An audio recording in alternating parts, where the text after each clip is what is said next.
Itu prediksi lu paling bener kan waktu itu. Bagus, kita sama Bagus ada prediksi. Dia komen gua, berarti Pak RT paling bener tuh Bang. Soalnya dia prediksi Belal Muhammad Safkat. Banyak yang bilang gini, Dana White saking bencinya sama Belal, jadi kayak pengen cepet-cepet Belal keluar dari juara. Kan baru kemarin dia juara anjir ya. Baru banget. Iya sih 3-0 berarti 3-0-4 tuh Pak.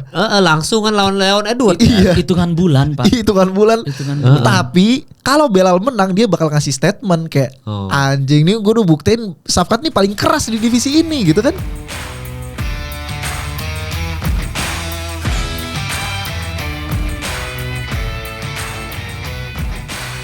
Kembali lagi di podcast Duel UFC teman-teman di minggu ini 1 minggu sebelum 308 ya. Berarti ini minggu depan masih ada minggu depan kan? Iya, minggu depan 308. Masih ada pembahasan 308. Iya, walaupun viral Topuria tuh lagi ngatain semua orang. Iya, ada apa ya Topuria ya? Dia lagi yang bagus ini Bang. Kan banyak yang bilang Sean O'Malley itu penerus McGregor. Enggak, karena McGregor bukan tentang tato. Tapi tentang trash talk dan lain sebagainya. Dan Ilia Topuria berhasil membuktikan kan trash talknya di Volkanovski dibenci, tapi dia ternyata membuktikan ngalahin pound for pound. Kayak dulu Conor McGregor ngalahin pound for pound Jose Aldo. Nah terus yang bikin makin sama lagi dan McGregor adalah dia rivalitasnya sama Dagestan. Kan sekarang dia ngata-ngatain Islam, ngata-ngatain Belal Muhammad, semuanya. Ngata-ngatain Usman dari Bellator gitu. Oke, jadi memang dia sebenarnya secara gaya trash talknya dia yang lebih mendekati McGregor berarti daripada si Sean O'Malley. Sean O'Malley cupu karena kalah. Padahal kan nggak apa-apa. Cuma memang Topuria ini wajar kita nantikan ya. Dan itu nanti di episode selanjutnya kita akan lebih detail. Cuma kan kemarin waktu gua nobar Mola kan, diajak Mola nobar yang si Alex Pereira. Gue di interview, Mal, lu Topuria atau Max Holloway? Terus gue bilang sebenarnya pertanyaan ini buat gue sulit karena hati gue dan Ge Pamungkas kan Max Holloway dan Dimas editor. Kita kan Max Holloway, bahkan yang petinggi Mola aja dia ngefans banget sama Max Holloway. Gue pengen Max Holloway menang gitu ya, tapi masalahnya secara skill set gue yakin Topuria unggul daripada Max Holloway segala macam. Bahkan kalau kita ala matematika ya, Max Holloway kan selalu dibantai sama Volkanovski. Ya kan, Topuria berhasil ngalahin Volkanovski. Logikanya ya pasti Topuria menang. Itu kan itu logika ininya, tapi kan sekali lagi ya memang enggak bisa dimatematika kan. Jadi pas gue disuruh milih Topuria sama Holloway, gue jawab cuma hati gue Holloway, tapi yang menang Topuria tetap. Sama Bang, sama. Gue pilih Topuria karena ya balik lagi kayak yang kata lu yang secara skill set dan lain sebagainya, Topuria unggul. Dan kalaupun gue salah, gue seneng gitu salahnya gitu. Gitu kan, seneng kan kita salahnya. Max Holloway menang. Iya, karena Max Holloway menang. Kalau gue malah I beg to differ kalau gue malah beda. Balik. Gue ngelihat Max Holloway yang menang lawan Justin Gaethje itu ada berbeda dengan Max Holloway yang kalah sama Volkanovski. Betul. Iya. Everyone doubt him waktu lawan Justin Gaethje, dibilang gak punya knockout power lah. Ini bukan kelas dia lah. Ternyata IQ-nya emang dia masih gak punya knockout power pada saat itu kan. Justin Gaethje kan bener-bener dirontokin perlahan-lahan baru KO kan. Dipatahin hidungnya, dicolok matanya, kiri dan kanan, titiknya ditendang. Semuanya dipretelin. Kayak pelan-pelan gitu baru di-KO-in. Nah kalau misalkan gue ngeliat Max Holloway itu kayak lebih dewasa lagi gitu.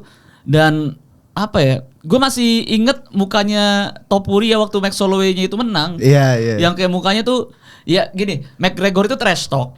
Tapi dia percaya banget kalau dia tuh yang paling jago. Jadi mukanya gak ada muka takut. Bahkan waktu dia lawan Khabib dan dia bilang let's wrestle gitu. Kayak serius. Dia yakin banget dia bisa ngalahin Khabib dalam wrestling gitu.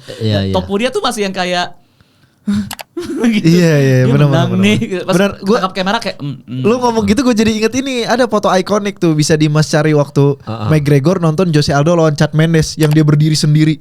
Kayak ini kan perebutan sabuk tapi dia tahu gitu dari 2 orang yang bertanding dia sebenarnya championnya gitu, walaupun dia masih ranking di bawah gitu, berdiri gitu, ada foto ikonik banget. Itu keren banget. Nah iya bener sih, itu kan masih ada takjubnya gitu kan, masih kayak anjir gitu.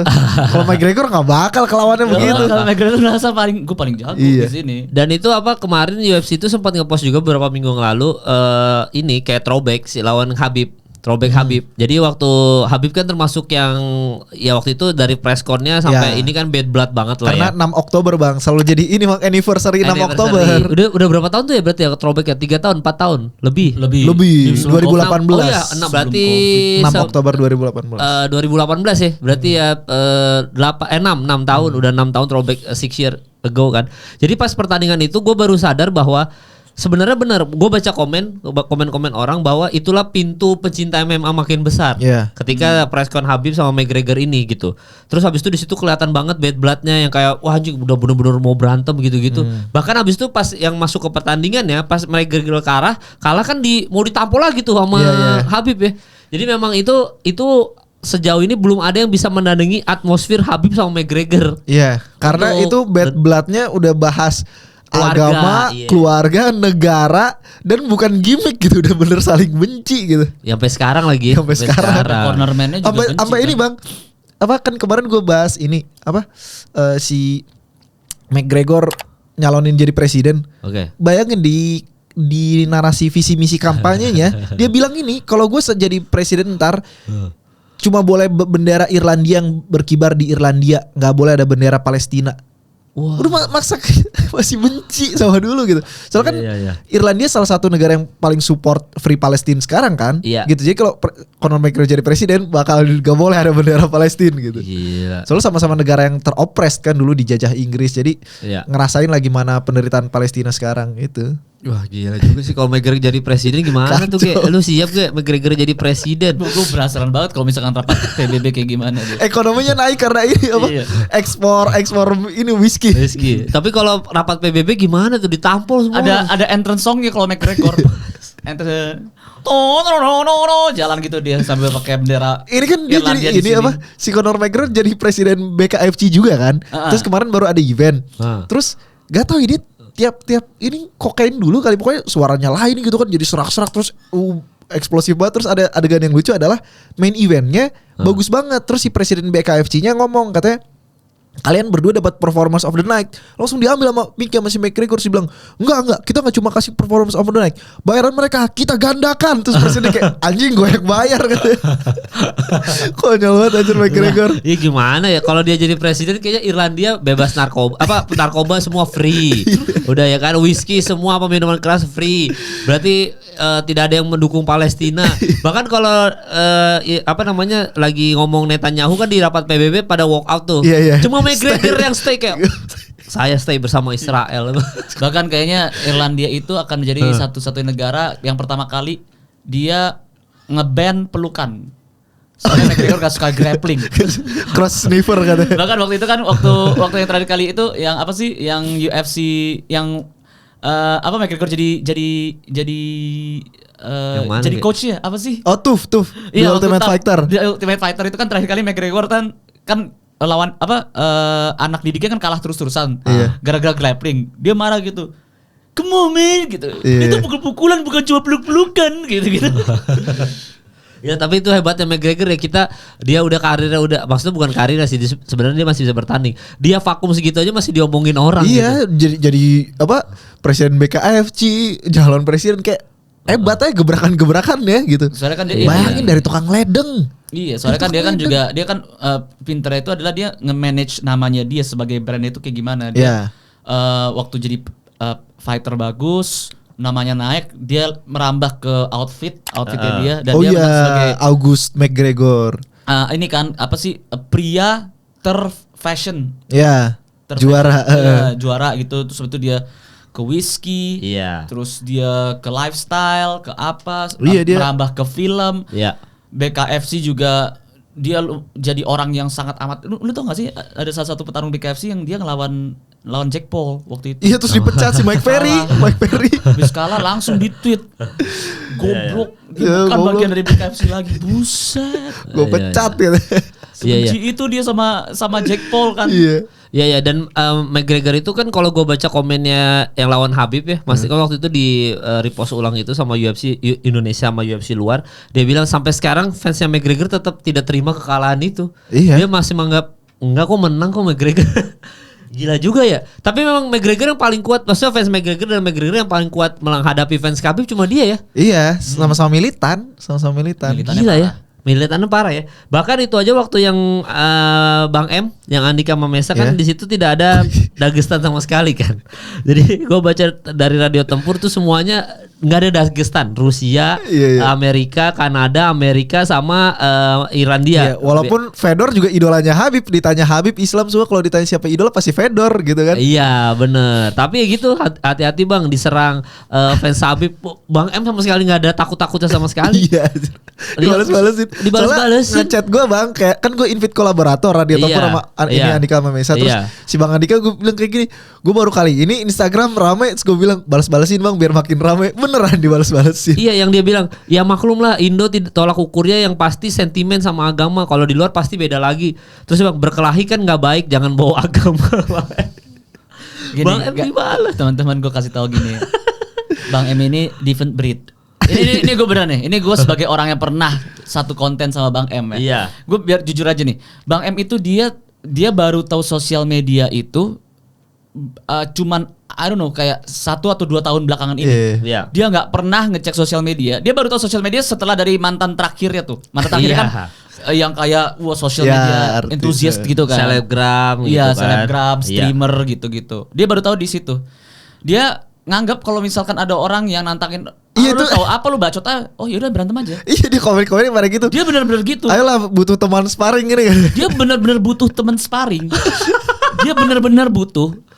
Dia lu bayangin aja, gue tanya sama Bang M, Bang lu tahu sepak bola nggak? Lu tahu apa nggak Cristiano Ronaldo, Lionel Messi gini-gini? Dia bilang, waduh Mas, dia tuh orangnya selalu sopan gitu kan. Karena kenapa dia sopan? Karena dia menganggap semua orang bisa berantem. Karena dia selalu terbiasa untuk nontonin orang berantem, nonton video orang berantem. Jadi dia terbiasa kayak, iya sih Mas, kadang-kadang gue suka bingung gitu kayak, lah, oh anjir, lu nggak bisa berantem nyet gitu pas lagi sparring. Gue kira lu kalau gue mikirnya semua orang tuh pasti adalah basic bela dirinya. Iya kayak terus gue bilang kayak enggak Bang, enggak semua orang kayak lu Bang. Kayak ini Bang, apa? Gak tau ya kalian ngikutin TikTok atau enggak. Jadi di TikTok sekarang skena TikTok untuk olahraga gitu, combat sport dan sport itu lagi ada rame tuh tim villain versus tim hero gitu. Oh ini yang Zarif ya? Ya Zarif. Terus kan villain tuh ada siapa tuh banyak John dan kawan-kawan. Waktu kemarin kan gue tanya, Bang lu sekarang lagi nge-gymnya di mana? Di BSA. Terus gue bilang, kandangnya villain itu padahal bisa lu kontenin atau lu jadi apa kaptennya tim villain. Lu kan jago berantem, lu jadi lu yang bawa bendera villain gitu. Oh iya gue baru dengar kemarin soalnya gue nggak tahu aja mereka petinju cupu-cupu soalnya. Jangan bandingin sama lu. Baru kemarin dia video gitu kan kasih ke gue, nih do mereka lagi sparring gitu kan. Goblok aja. Terus buat teman-teman yang ngira misalkan tapi Bang M kalah tarung apaan, mungkin dia waktu lawan Theodorus Ginting ini dia kalah. Pertandingan terakhirnya dia kalah juga. Ya itu karena itu kan kelihatan overweight Bang, nggak siap banget. Dia nggak niat sih. Dia ngerasa yaudahlah gue nggak niat udah. Gara-gara ini kan apa paymentnya terjun bebas dari yang lawan Theo. Iya lawan Theo lo. Ini kan main event. Tapi kalau misalkan kalau dia niat itu buncitnya jadi six pack. Maksud gue gini loh. Ya maksudnya di one plate undefeated Bang. Iya, maksud gue gini teman-teman. Kalian tuh kalau misalkan bintang tamu kita siapa gitu ya, yang kalian mau trash talk kayak gitu-gitu atau kalian mau kemarin bebas aja.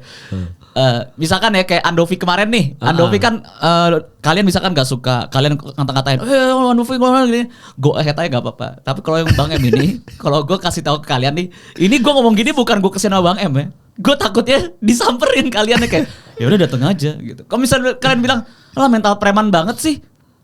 Iya. Makanya orang yang emang pengen sparring, emang nyari dia berantem. Emang suka banget itu. Dia kayak McGregor ya, maksudnya ada tempat berantem, gue samperin aja lah, mau tampol lah. Tapi baik. Maksudnya dia bukanlah tipikal yang kayak, oh anjir ya lu apa ya, terus kayak ngelihat derajat gua di atas lu. Enggak, dia baik. Iya beda. Kalau McGregor kan enggak main hajar-hajar botol di orang tua dikasih whisky gak suka tonjok langsung. Ada alasan kenapa Bang M itu terkenal dengan frasa kalimatnya dia kayak, ayo kelahi aja lah. Gitu kan dia kalau di konten kan baku tumbuk aja lah ayo kita kelahi aja lah. Kalau kan Bang M selalu gitu kan, udah lama debat tampol-tampolan aja lah. Ada orang begitu, cuma Bang Andika Mamesa ya.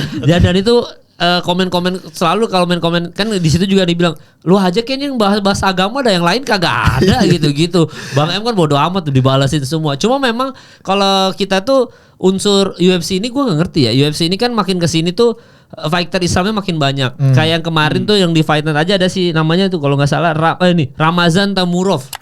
Kan dia dari Uzbekistan. Itu tuh dia selesai dia kan menang. Semua cornerman-nya sama dia Allahu Akbar gitu. Jadi kan pasti ada yang komen-komen yang kayak itulah kekuatan dari 5 waktu sehari. Takbir. Emang jalur agama tuh sama kita tuh yang paling gampang akses ya gitu untuk mencintai fighter gitu. Dan itu mungkin Danawe juga ngelihat chance itu kali ya. Maksudnya ini sama muslim, brotherhoodnya besar. Ya udah gue banyakin deh fighter muslim. Kan kemarin di Fight Night juga tuh ada tuh. Tamurov gue baru tahu juga tuh dari Uzbekistan. Kalau menurut gue itu emang ini sih. Itu tuh isu. Nah ini kalau misalkan gue pernah bahas sama Sardo nih Mal. Iya. Ini kalau kita bahas menyimpang dikit ya. Iya.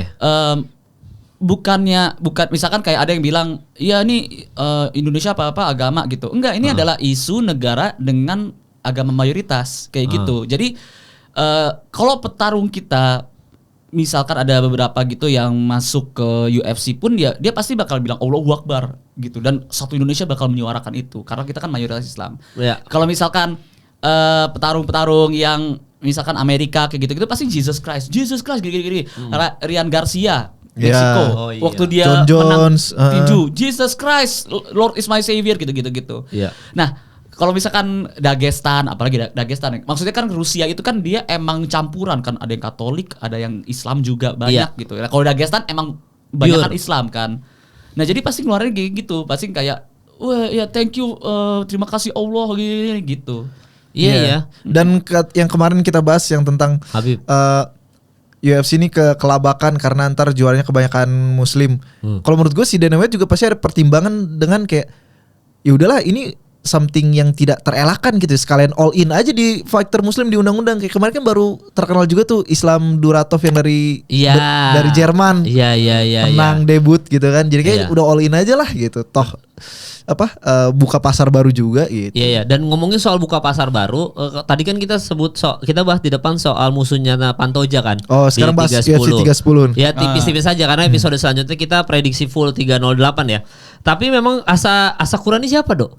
Jadi dia debut kan? Iya, nah jadi gak masuk top 10 loh. Iya, jadi ini lucu nih. Dulu sempat rame ketika Sean O'Malley masih juara, baru ngalahin Aljamain Sterling. Terus ini kan si Kai Asakura nih terakhir tanding tuh akhir tahun 2023 Desember tahun lalu kan. Terus bantamweight tuh lagi juara si Sean O'Malley, terus Corey Sandhagen lagi diaduin sama Umar, terus Merab dan lain sebagainya gitu. Lagi panas banget bantamweight. Terus si Kai Asakura dia kan juara Rizin. Nah dia tuh juara di Rizin tuh bantamweight juga. Waktu dia menang dia bilang saya akan meninggalkan sabuk ini karena saya akan pindah ke UFC. Itu tuh viral karena orang tuh bakal mikir wah gila bantamweight bakal makin pecah gitu kan. Nah ternyata dia ke flyweight di UFC bukan di bantamweight, dia turun kelas. Nah cuman karena di Jepang dia dipandang begitu tinggi juara Rizin gitu kan, dia langsung dikasih title fight karena kalau itu dia di bantam, gue yakin pasti diaduinnya di ranking dulu, dia lawan siapa gitu. Soalnya bantamweight emang superstar semua gitu. Tapi kalau flyweight kan, maksudnya gini loh, ini diumumin aja nggak ada yang protes gitu, karena ya tahu gitu flyweight tuh butuh goncangan baru gitu, butuh wajah baru gitu. Kayak nggak ada yang bilang, wah seharusnya Kai Kara France yang menang lawan Ercek kemarin, nggak ada gitu. Atau bilang, anjir mau Kai sampai diusir, tuh ada orang entah berantah, nggak ada kan? Atau si Brandon Moreno, Amir Albazi nggak ada kan? Kayak ada. Dikasih Kai Kara tuh, dikasih Kai ini si orang Jepang ini tuh orang justru anjir siapa nih seru nih gitu kan? Gitu. Kalau menurut gue ini business decision yang bener banget kalau menurut dari Dana White. Kita semua excited kan kayak anjir nih orang siapa gitu tanpa mempertanyakan kan. Iya. Cuma yang sedihnya itu kayak kemarin baru Fight Night si Taira lawan Royval. Taira harus lewat jalur berdarah sampai ketemu Royval terus digugurin sama Royval. Ini saudara sebangsanya toto jadi aja ke puncak kan. Sama-sama Jepang, Pak. Iya. Kalau gue mengharapkan gini sih, gue mengharapkan kan dari lo itu kan menarik ya. Tapi jangan sampai itu malu banget. Jangan sampai ketika gua mulai riset tentang Sakura ini, hasilnya sama waktu gua riset tentang Ercek. Oh iya, tiba-tiba juga kan dia. Yang gua pas riset sama sekali, ini gak ada menang apapun nih kecuali dia punya penghargaan jago CPR gitu kayak ini apa nih? Tenang gitu. Bang, kalau lu riset kayak Asakura lu pasti suka, soalnya kan waktu gua nonton yang di Desember itu kan highlightnya gitu.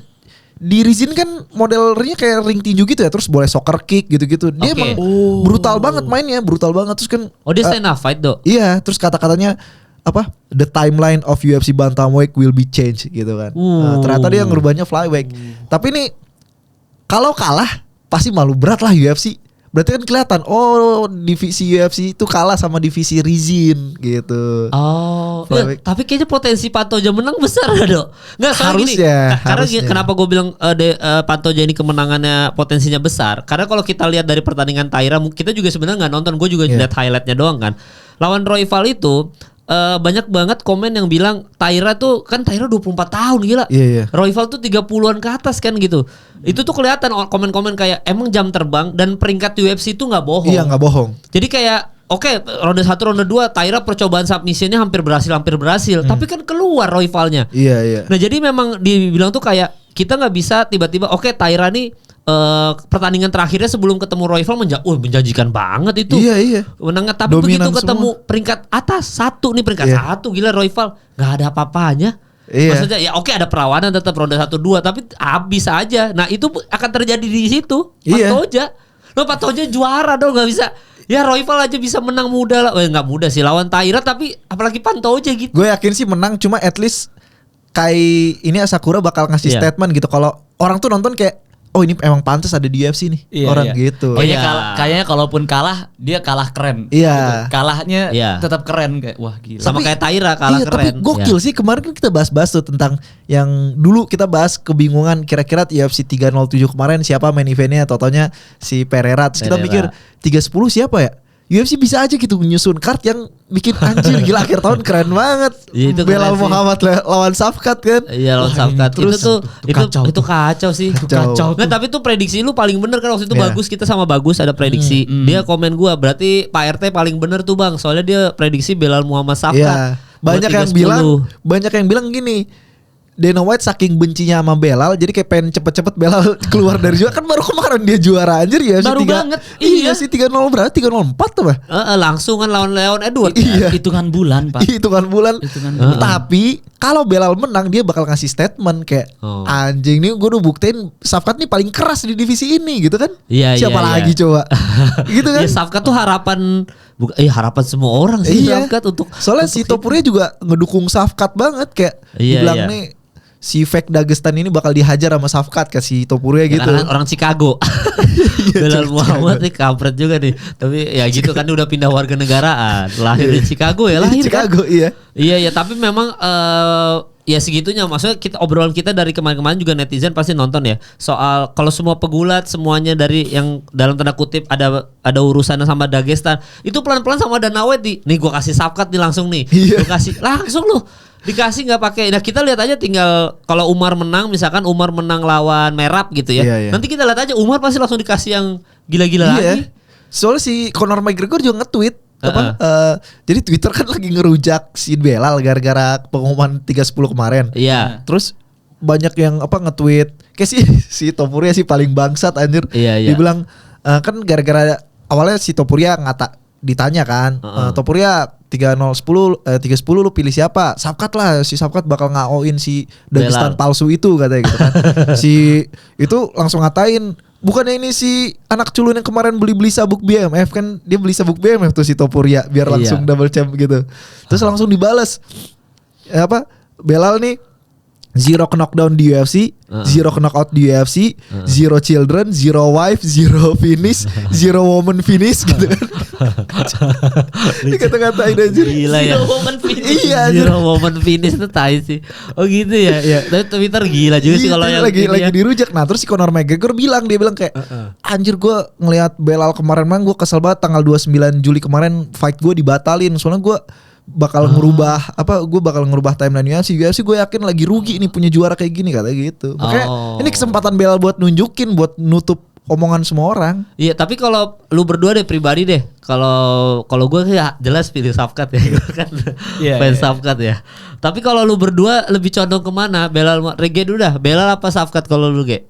Kalau menurut gue gue belum bisa pastiin tapi mungkin Shafkat ya. Karena gini, kalau misalkan gue biasa kalau disuruh prediksi gini, gue bakal bayangin kalau gue jadi Belal Muhammad atau kalau gue jadi Shafkat Rahmonov, kira-kira apa yang bakal gue lakuin ya. Iya. Nah kalau gue jadi Belal Muhammad tuh gue masih gak tahu nih Shafkat nih kira-kira dia bakal ngapain ya.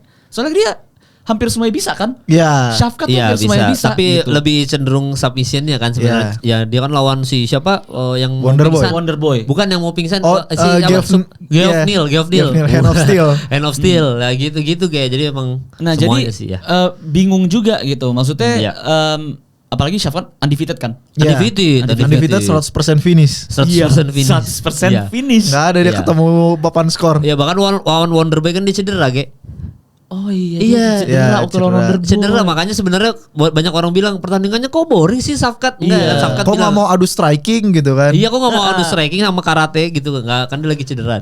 Makanya Shafkat tuh tipikal yang sulit untuk Belal Muhammad kalahin gitu. Jadi kalau gue mikir kayaknya Shafkat soalnya entar kemungkinan besar kalau menurut gue ya, soto-sotoin gue kemungkinan besar di pertandingan nanti Belal Muhammad akan mencoba menerka-nerka ini kira-kira Shafkat bakal ngapain nih. Sedangkan Shafkat tuh punya upper hand gitu loh. Ya punya senjatanya lebih banyak ya. Iya. Tapi kalau lu siapa, Dok? Kalau gue sih kayaknya Belal sih. Kalau lu Belal ya? Karena apa ya? Gue udah dikagetin waktu dia lawan Leon kemarin. Waktu lawan Leon tuh gue gak nyangka si Belal bakal sekuat itu, bakal segampang itu ngambil takedown. Kayak kan pertanyaan, kan kita ngeliat si Leon nahan takedown Colby berulang-ulang. Terus kita pertanyaan, nih Belal bakal gimana nih lawan Leon gitu kan. Totonya cuma butuh berapa, 30 detik udah langsung di takedown kan. Langsung di otak-atik gitu. Dilipat-lipat gitu. Oh, lu soalnya kalau Ramonov sama siapa namanya Leon Edwards tuh lebih seneng Shafkat ya? Maksudnya lebih seneng Leon Edwards secara skill? Lebih lebih seneng Leon Edwards si Leon nih apa ya? Dia nih tajamnya di akhir-akhir ronde, emang di ronde 5 orang si Belal aja bocor kan di ronde 5. Akhirnya lama panasnya gitu. Kalau Shafkat kan panas dari awal, makanya dia nggak pernah lihat papan skor, nggak pernah ke decision gitu kan. Langsung. Cuman gue ngerasa pertandingannya bakal penilaian juri sih si Belal nih apa ya, strength-nya tuh lain gitu. Jadi bakal digulat dan bakal dipin aja, cari ground control. Oh gitu. Timpa aja terus. Walaupun gitu. nanti Shafkat juga timpa terus. Iya, timpa pasti reversal, berdiri lagi ya kejar lagi gitu. Oke. Jadi lu lebih ke Belal ya? Lebih ke Belal. Iya, soalnya kembali lagi tadi kita juga bahas soal Royval Pantoja aja. Kita tidak bisa sepelekin lagi sebenarnya Shafkat itu memang undefeated. Tapi kan peringkatnya tetap di bawah Belal. Jadi kita tidak bisa memprediksi, walaupun tadi kita juga bahas Leon Edwards buktinya kalah aja sama Belal kan. Leon Edwards champion, peringkat lebih di atas. Tapi memang kalau Belal ini akan, makanya pertandingan lawan Shafkatnya akan seru banget karena memang ini membuktikan sebenarnya di welter ini kalau Leon itu masih bisa diobrolin lah, kayak ini kalau Leon kalah masih ada potensi, masih bisa diomongin kayak Leon akan kalah deh gini. Tapi kan semua orang bilang lu belum ketemu Shafkat Leon, lu belum ketemu Shafkat gitu. Lu ketemu Belal aja lewat gitu. Nah, ini dua orang yang selalu digadang-gadang bisa mengambil gelar welter, Shafkat atau Belal, dan ini dapat kesempatan bareng. Nah, tinggal membuktikan aja. Kalau Leon ya udah, lu menurut semua orang Leon nggak akan bertahan lama juara welter atau enggak lemah di welter deh. Kayak gini-gini. Shafkat dong harusnya juara. Oh enggak, Belal dong juara. Ini udah ditemuin nih. Iya. Tinggal buktiin ini siapa nih rajanya udah welter. Kalau udah jadi juara gak ada lagi yang nanya kira-kira siapa yang bakal kalahin. Nah itu udah habis di situ. Pertandingannya habis di sini kayak. Dan gue penasaran gini deh. Waktu kita lihat Leon Edwards lawan Belal Muhammad ya. Oh Belal ya kan. Itu kan Belal Muhammad itu kan nge-pressure Leon terus. Tapi di setiap akhir ronde baru Leon itu ngebalikin.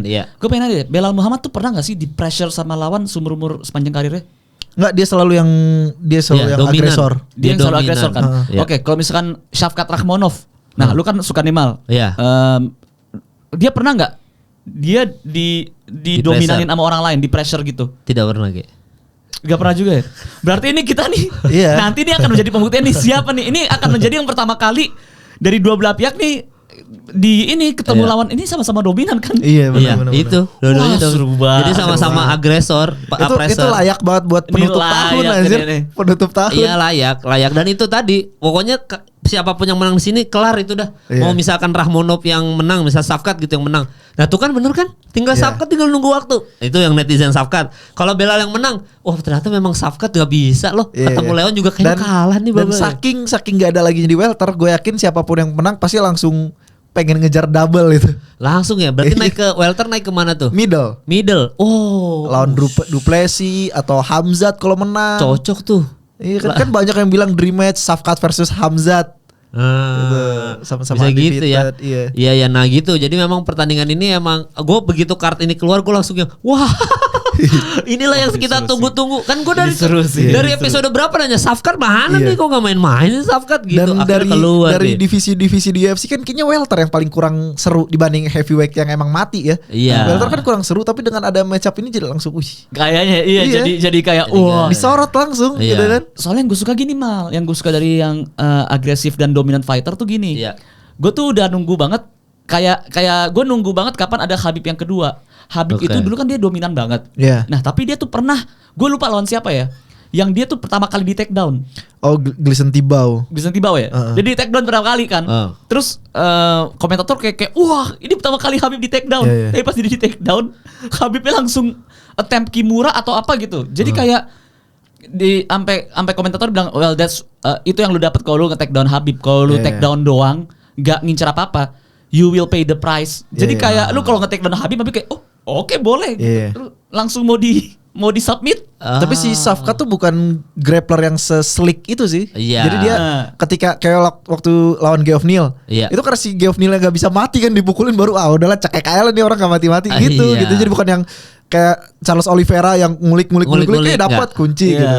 Enggak, ya dia bukan yang begitu bukan yang kayak finisher, kuncian itu finisher. Makanya gue tuh kayak gue nunggu. Belal masih ngulik, Belal masih ngulik. Ngulik dan gak ada menang kunci dia.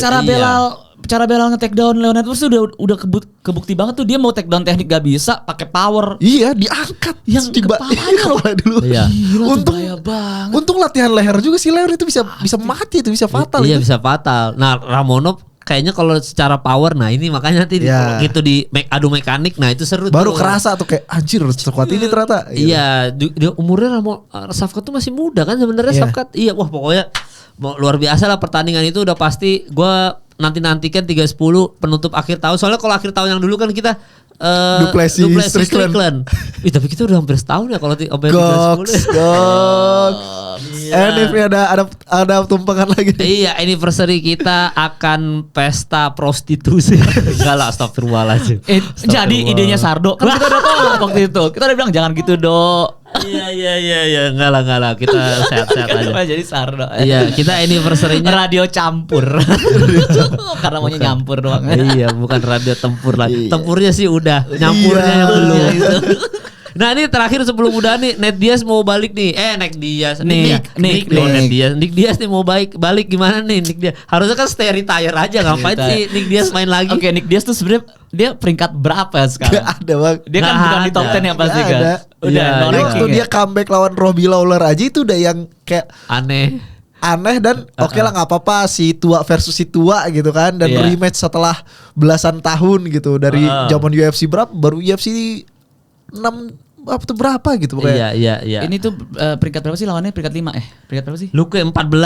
Udah lagi downfall Luke-nya juga. Iya, Luke-nya lagi terus. Iya, lagi downfall, lagi peringkat 14. Jadi sebenarnya gue gak ngerti maksudnya ini apa, tapi kayaknya butuh hiburan aja sih, pertandingan menghibur. Kali. Soalnya gue bingung waktu itu dijadwalkan adalah waktu waktu Nick Diaz comeback lawan Robbie Lawler, itu tuh bahkan setelah pertandingan si Robbie Lawler kan nyamperin kan. Soalnya knockoutnya tuh kayak yang bukan yang pukulan telak terus gak bisa berdiri, kayak habis baku hantam terus jatuh si Nick Diaz, terus kayak dia duduk gini aja. Terus ditanya sama wasit gak mau berdiri dia. Yaudah dia nggak TKO. Terus disamperin sama si Robbie Lawler kan, bilang are you okay?